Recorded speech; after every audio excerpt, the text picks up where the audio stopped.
Koleksi Istana Pagaruyung dan diserahkan Balai Pelestarian Cagar Budaya Sumbar, Riau, dan Kepri ini sebanyak 93 item.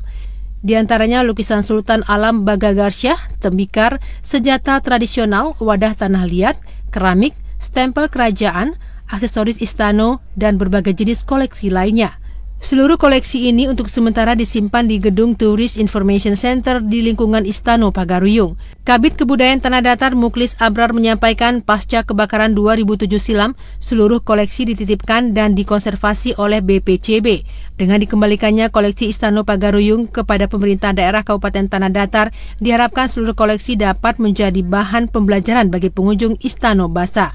Kita kembalikan lagi ke Istana Basa Pagaruyung, dan perlu kami sampaikan juga bahwa koleksi ini dibawa ke sini setelah dilakukan konservasi.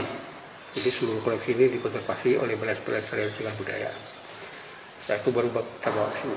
Yang kita harapkan seperti kita ketahui bersama bahwa kondisi-kondisi museum dan taman budaya akhir-akhir ini menjadi sebuah hal yang ironi dalam tanda kutip atau mati suri, sehingga kita mengharapkan dengan adanya dana DAK ini dapat meningkatkan tata kelola pelayanan di masing-masing museum, dalam hal ini di Istana Basa Pagaruyung, dan juga untuk meningkatkan peran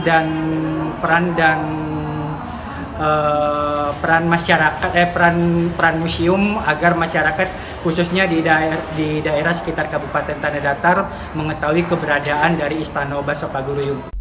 Sementara itu, pihak kementerian berharap tata kelola museum dapat berjalan maksimal. Demikian laporan Erika Yulitra Marta, TVRI Sumatera Barat.